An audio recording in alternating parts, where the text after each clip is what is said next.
Hey Gen Z Society, welcome to another episode. My name's Lynette. And my name is Javier, and this is The Retro Lounge. So Javier, how has your 2023 been? It's been pretty good. What about you? I feel like we're back in the grind. I feel like I've been trying to work out because I ate so many pineapple tarts during the Lunar New Year. And I feel like you've been working out too. Yeah, I've been working out a lot too. Aside that, I hope everybody had fun during their festive season. Okay, and speaking about fun, I feel like we are excited to see today's special guest. And I can't wait for her to be here. And I heard she's also a Gen Z. So let's dive in, shall we? Yeah. So a Singaporean pop artist who's making a buzz in the music industry for having very relatable and timely music. Let's welcome our special guest, Haven.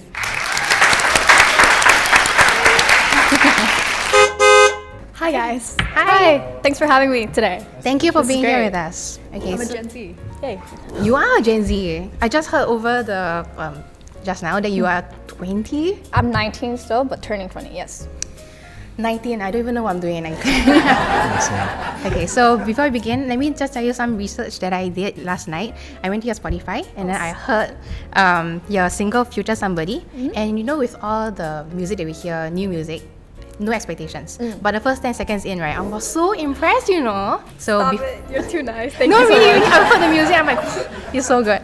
So you. before we begin, how are you? I think I'm doing good. You know, I've just been like really into my music lately, just being in touch with myself. I call this like the healing era because like after Future Somebody, because like you can hear it's like a very like heartbreaking kind of song, very angry kind of song. So now I'm just trying to transition into like, it's like almost like closure. So I've had my closure and then now I'm just like sprouting. Love that. Yeah, so I'm doing good. Thank you for asking. How are you guys doing? I'm good. We're actually super nervous if you can't tell, but we're gonna get through this. It's okay. We're just gonna slay through this, right? Because Yes. Gen Z say slay. Slay? Slay. Okay, so today is about you, your music, and your impact. So please tell us how you begin this journey. Well, I was like, oh, is the mic like ASMR mics? Yes, Sorry, if you want to that's- touch it, you can. Sorry, that was so random. See, Gen Zs, man, ADHD Yeah. all over. You know, we gotta be genuine about this. I think that's why they love us, right? Because we're so honest. Oh God. Yeah, I'm so sorry. But anyways, yeah, I started writing songs like at a really young age, and I've always knew that I wanted to do music. And when I was 14, like I begged my mom, I was like, Mom, you know, I really want to do this like professionally. Like this is exactly what I want to do. And she was like, okay, fine, I'll enroll you into like classes. So it started off from there, and then shortly after I got scouted and then I got signed. So I was just doing school and music at the same time. No way. Yeah. So which school have you been to? I actually transferred like a couple of times because of my bad attendance. But but I was like in local schools, and after I graduated, IGCSEs, so like O levels, I was like, you know what, I already know what I want to do, and I'm very passionate about it, and I don't want to regret feeling like I didn't do the best that I could for this career that I wanted. So yeah, after school I was just like, peace, and then I just did music full time. Yeah. So what's the biggest challenge that you faced so far? At the start, it was definitely time management because I was so young. Like, I was so dumb. Like, I didn't know what I was doing. I was like, how do I juggle friends, school, music, family, all Yes. that? Like, it's so overwhelming. So do you have a timetable? Oh, no. But I think I've gotten used to scheduling things now. So, like, having time for my friends, having time for, like, my mom. But yeah, that was the initial struggle. And I would say now the struggle is just, like, because I'm growing up in the media. So I can see, like, all my past, like, me when I was younger, and then just me being more grown up. And you know, those times where you look at your pictures, like, I the old know. pictures, and you're like, oh, So cringy. Yeah, I was Oh, like, why did I look like that last time? yeah, exactly. So, but I'm happy at the same time because yes, you get like cringed out, but at the same time you're like, damn, like that was me, and I can feel like the progression that I've been making for myself. You know, not for anyone, but like for myself. So yeah, I would say there are so many challenges. I can't really pinpoint, but I think ultimately I don't focus too much on what the challenges are. I just focus on where it's gonna take me. Yeah. Very good mindset to have. For any age, everybody. Okay, so what's your like inspiration when you create your music? Where do you get all those inspiration? I'm like super insomniac. I can't sleep. I have terrible sleep. I can wake up very early, but like for today, you know, I had to wake up like at 9. I slept at like 5. So we're going great, guys. So much energy for 4 hours. So you only had 4 hours of sleep. Yeah, love it. It's like, it's not even the caffeine. Just So do you take caffeine? no. You don't take caffeine? I love tea though. Oh, Tea, tea tea, has- has- tea has yeah, caffeine, caffeine, yeah. yeah. But yeah, so like, you know, you stay up late, no one's awake. Okay, my age, my like generations are awake, but mostly I just like to write songs and kind of like sit down with my thoughts and like kind of reflect. But instead of writing in a journal, I write lyrics and I create melodies and produce music. So you have the lyrics first before the melody? No, I kind of just like, I have like a bunch of instruments at home, so I just like pick up anyone that I kind of feel like it, and then I just play, and then I go whatever my mind's telling me, whatever I'm feeling, and then I kind of write down my feeling as it goes, because I don't have like a clear visual of like, oh, am I feeling sad, am I feeling happy, like I don't know what this song is about. So that's always the start, but like towards the end I'm always like, I know what this is, I know what I was feeling at that time, and this is that. And also like I always like, I'm a huge fan of Billie Eilish, and she's one of like my hugest inspirations for music, because she's so talented, she's so unique. She also gives us like hope for the younger generation, especially my generation. Correct. Like Olivia Rodrigo, like Yes. all these people are giving us hope that, it's okay that we're young, Yeah. because we can also take this very seriously, and people should start taking us seriously, because we have so many ideas and we have so many things. There's so many years ahead of you. Yeah. Thank you. Do you feel more inspired in the morning or Oh, nah, I'm not a morning person. until in the midnight? Yeah, midnight, everything just comes to mind. Cause like depressive hours, emo So hours. everything comes when you can't sleep. Yeah, those emo hours where you feel like, oh my god, I'm so emo, and then you just write music. How do you play music in the night and not get? Oh man, I had this question so many times. Like neighbors hate me. Oh, really? They hate me so much. They're just like, damn, like she annoying as hell. So they actually complained before? Oh yeah, I've had complaints before. And did the police came? No. They were just like, hey yo, like calm, like don't be making so much noise. And I'm like, okay. So yeah, but So you I come down for a few days and then again. yeah. I think it's okay now. I think no one has really complained. How about you show them your music?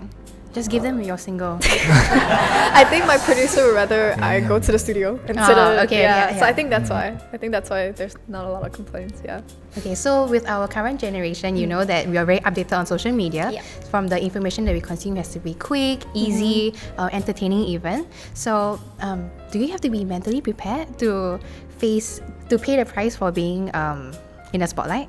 This is like a yes or no question for me, because yes, it can be that you can get burned out, definitely, because creating content and coming up with ideas every single second, every single day, that can get quite tiring after like a long period of time. But at the same time, I feel like I don't focus so much on like what like creatively I'm trying to put out there, but more like I want to be honest with how I'm feeling and just share that, because there's so many social media like platforms right now, there's so many influencers, there's so many artists with so many like talents and gifts, and I feel like the most honest way that I could approach myself as an artist as well is just to be the most genuine.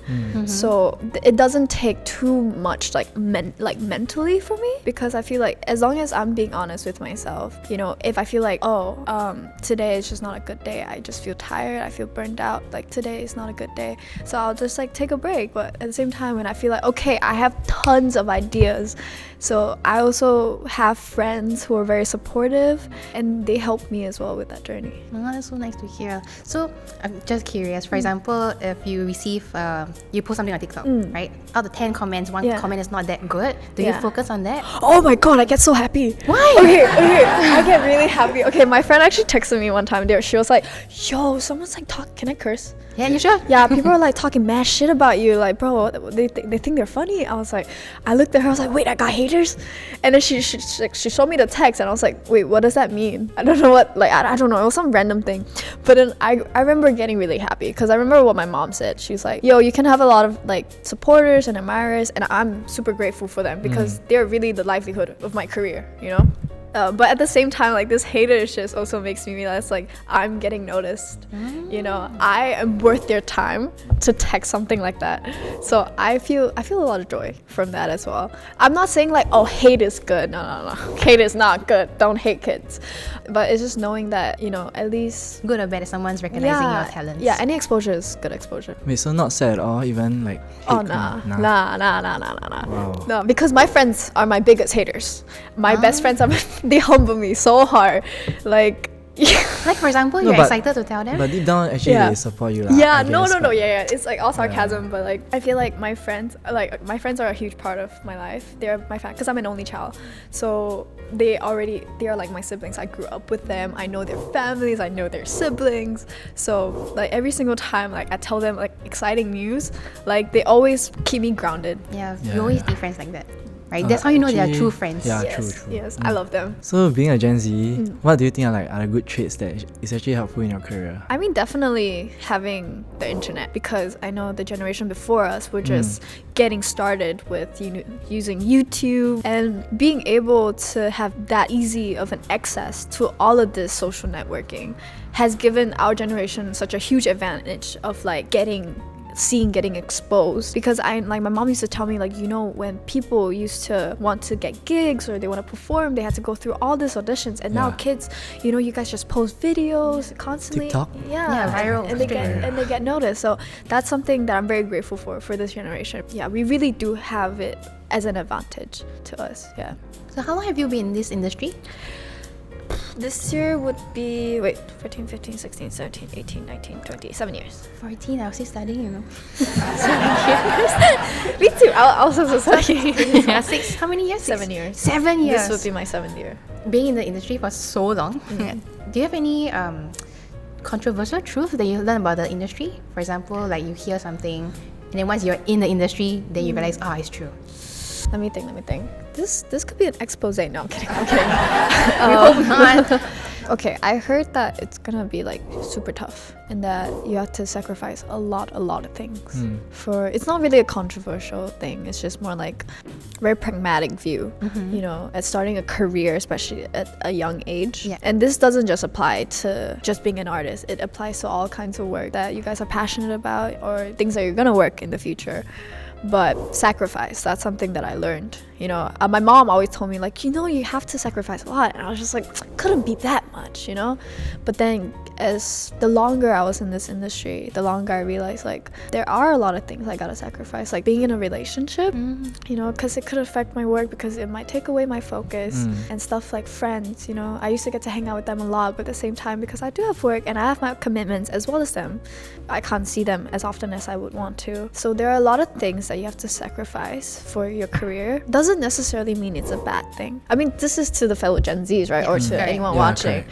This is something that I wish someone told me at an earlier age. You will have to sacrifice a lot of things, but don't necessarily be scared. Like, oh, does that mean like my whole life is gonna go away?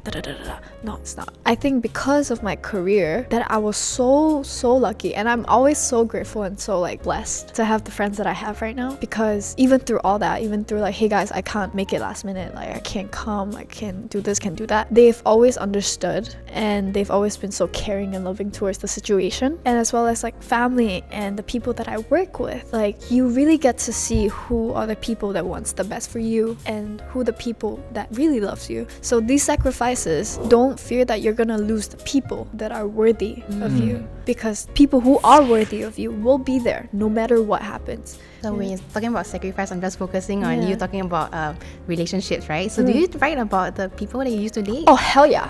Hell yeah, all the time. Love is the best source of inspiration. Will you ever send it to your... Oh hell yeah. Hell yeah. Really? Yeah. Say it to your ex. Yeah, slay. Like, dude, just like another stream, an extra stream. Like, I remember, I like told them, like, yo, I remember calling them. I was like, yo, this song's about you, by the way. And then, and then they were like, dude, I'm so honored that the song is about me. I'm like, I know. But like, it's all in like, cause there's no hate, like there's no point holding a grudge. I think people get the wrong idea that love songs are like, oh my god, I hate this guy. Yeah. It's not. I feel like the Gen Z now, they're very mature for their age. Yeah, that's right. Imagine if my ex sent me something. I'm like, what do you mean? I'll just go her, I don't know. Okay, so what would stop you from creating music? If I die. Dun dun dun. No, I'm like fully serious, like, cause I was I think we go in depth a bit. We're more vocal about like mental issues, you know. And yeah, like I went through depression, and I'm still going through it. So yeah, like death is something like, yeah, we can joke about it, but like in all seriousness, music has been, that's why it's so important to me, because it saved me from like doing it. Yeah. You know what I mean by doing it, right? Like killing myself, but like, sorry, a bit dark. But yeah, just that's why I can't ever see a life without music. So inspiring. Yeah, it's very inspirational. Oh, thank you. You guys are just so sweet, guys. No, I feel like because it's the first time we're interviewing a singer. Oh, dang. Yeah. So we see this new side of the music industry. Oh, thank you. I'm very honored to be here. We're honored to have you here as well. Can I ask you, like, when will you actually say, like, you finally made it? Okay, my view on success and made it has changed drastically over the years. I mean, when I was a bit more younger, I always thought like, oh, if I get like this certain number, or if I like, you know, like that is making it. But growing up now, like success can mean a lot of things, you know. I would say made it. I don't think I'll ever be satisfied, ever, if I'm gonna be honest. Like, I can do everything and anything, you know, I can hit a lot of goals that I want, but I don't think I'll ever truly be like, oh, I made it, because I expect a lot from myself. And I've always like, if I can do this far, how far can I push it? You know, and then I can keep growing from that.